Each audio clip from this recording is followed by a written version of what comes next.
حضرت پیر پٹھان رحمت اللہ علیہ کی بارگاہ میں ایک ہم جیسا بندہ گیا۔ اس نے سوچا کہ سنا ہے کہ بڑی شہرت ہے، اللہ کا ولی ہے، جو زیارت کرتے ہیں کوئی نصیحت پوچھیں گے تو وہ کوئی نصیحت کرے ہمیں۔ جب وہاں پہنچا تو آپ رحمت اللہ علیہ بیٹھے تھے۔ ملاقات ہوئی، کہنے لگا کہ حضرت کوئی نصیحت فرما دیں۔ آپ ہنس پڑے، فرمایا کہ بیٹا دو باتیں فقیر کی یاد رکھنا، اگر رب کو خود سے بہتر نہ سمجھ سکو نا، اب نصیحت سن لو۔ ولیوں کے کیا انداز!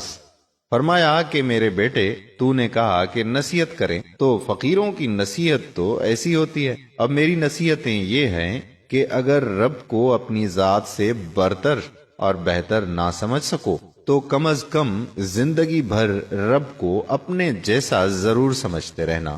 اگر بہتر نہ سمجھ سکو، اپنے جیسا ضرور سمجھنا، اپنے برابر ضرور سمجھتے رہنا رب کو۔ وہ دل میں بڑا کڑنے لگا، دل میں کہنے لگا کہ لوگ کہتے ہیں کہ بہت بڑا اللہ کا ولی ہے، یہ بھی کوئی بات تھی کرنے کی؟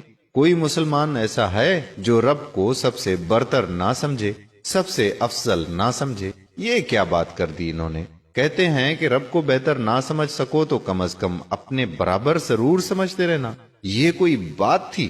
میرا وقت ہی ضائع ہو گیا، سارا سفر بیکار ہی گیا۔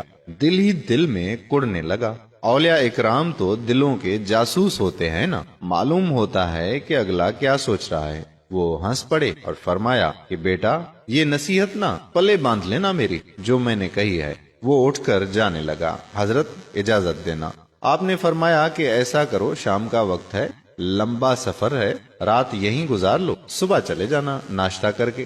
وہ رک گیا، شام کا وقت تھا، اس نے رات گزاری۔ صبح سویرے وہ اپنے کمرے میں بیٹھا ہوا تھا، نماز کے بعد جو ناشتہ تھا نا اس کے کمرے میں پہنچا دیا گیا۔ ناشتے کا جو ٹرے تھا اس میں ایک طرف مرغ روسٹ پڑا ہوا تھا، مکھن تھا، شہد تھا، پراٹھے پڑے تھے تازہ، ہر چیز اس میں ایک طرف تازہ تھی، اور اس کے ساتھ ہی رات کی باسی دال پڑی تھی لنگر کی، اور خشک روٹی بھی پڑی تھی، 2-3 دن پرانی روٹی، وہ بھی ساتھ ساتھ اس ٹرے میں پڑی ہوئی تھی۔ اس کے سامنے رکھ کے خادم واپس آ گیا۔ جب وہ کھانا کھانے لگا تو دروازے پر ایک فقیر آیا۔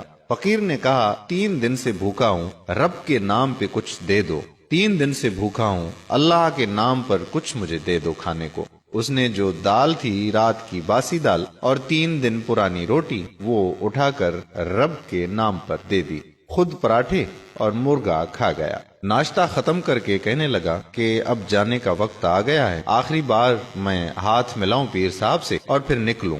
جب وہاں گیا تو پیر پٹھان بیٹھے ہوئے تھے۔ کہنے لگا کہ حضرت اب اجازت ہے؟ آپ نے فرمایا کہ بیٹا اجازت۔ ہاتھ ملایا تو پیر صاحب نے ہاتھ پکڑ لیا۔ آپ نے فرمایا کہ بیٹا رات والی میری نصیحت یاد ہے، جو نصیحت میں نے آپ کو کی تھی کہ رب کو اپنے سے بہتر نہ سمجھو نا تو اپنے برابر ضرور سمجھتے رہنا۔ اب وہ پھوٹ پڑا، کہنے لگا کہ حضرت یہ کیا بات کرتے ہیں آپ؟ یہ کوئی عقل کی بات ہے جو آپ کر رہے ہیں؟ کون ایسا ایماندار ہے جو رب کو سب سے بہتر نہ سمجھے؟ آپ بار بار مجھے یہ کل سے کہتے ہیں، کیا مقصد ہے آپ کا؟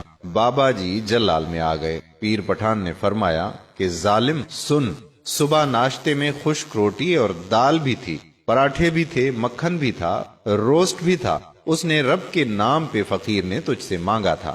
اگر تو نے رب کو خود سے بہتر سمجھا ہوتا تو خشک ٹکڑے خود کھاتا اور پراٹھے اسے دے دیتا، دال خود کھاتا، مرغا اسے دے دیتا۔ اے نادان، اگر رب کو خود جیسا سمجھا ہوتا تو کم از کم ایک پراٹھا اسے دیتا، ایک رکھ لیتا، ایک باسی روٹی اسے دیتا، ایک رکھ لیتا۔ تو نے ساری باسی روٹی اٹھا کر اسے دے دی اور سارے پراٹھے خود کھائے۔ اے بدبخت، تو نے رب کو خود سے برتر تو کیا سمجھا، تو نے اپنے جیسا بھی نہیں سمجھا۔ تو بات سمجھ میں آئی؟ دوستو، یہ صرف اس کا کیس نہیں تھا، ہمارا کیس بھی ہے، ہم سب کا یہی معاملہ ہے۔ ہم نے رب کو سب سے بڑھ کر تو کیا اپنے جیسا بھی کبھی نہیں سمجھا۔ رب کے نام سے ہم سے بھوکا مانگتا ہے، جو بیکار شے ہے گھر میں کھانے کے لیے وہ اٹھا کے دے دیتے ہیں رب کے نام پہ۔ فقیر پیسہ مانگتا ہے، پرس اور بٹوا نکالتے ہیں، جو سب سے برا نوٹ ہے وہ رب کے نام پہ دیتے ہیں۔ ننگا آتا ہے دروازے پر، صدا لگاتا ہے رب کے نام پر دو۔ گھر میں جو سب سے پرانا سوٹ ہے وہ رب کے نام پہ دیتے ہیں۔ قرآن کیا کہتا ہے؟ قرآن پاک کہتا ہے کہ تم تب تک نیکی پا نہیں سکتے جب تک اپنی پسندیدہ شے یار کے راستے میں نہ لوٹا دو۔ امید کرتا ہوں کہ ہماری آج کی یہ ویڈیو آپ کو ضرور پسند آئی ہوگی اور اس کو صدقہ جاریہ کے طور پر اپنے دوستوں احباب کے ساتھ ضرور شیئر کریں گے۔ اگر آپ نے ابھی تک ہمارا پیج پیارا اسلام لائک نہیں کیا تو ابھی سے لائک کر کے فالو کر دیجئے اور ساتھ ساتھ ہمارے یوٹیوب چینل پیارا اسلام کو بھی سبسکرائب کر دیجئے تاکہ ہم ایسی مزید معلوماتی اور دلچسپ ویڈیوز آپ تک پہنچاتے رہیں۔ جزاک اللہ خیرہ۔ السلام علیکم ورحمۃ اللہ وبرکاتہ۔